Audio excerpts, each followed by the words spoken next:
झापाको दमकमा आजबाट सुरु भएको दमक वडा स्तरीय पुरुष भलिबल प्रतियोगितामा वडा नम्बर 7, वडा नम्बर 1 र वडा नम्बर 3 विजय भएका छन्।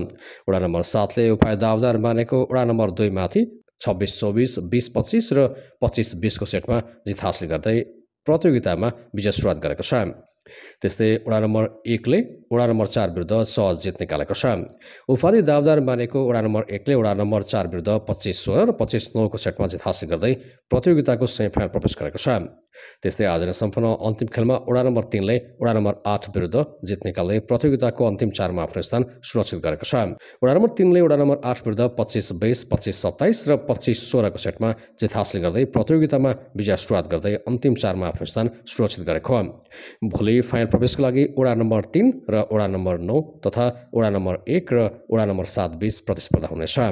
प्रतियोगिताको फाइनल खेल सोमबार हुनेछ।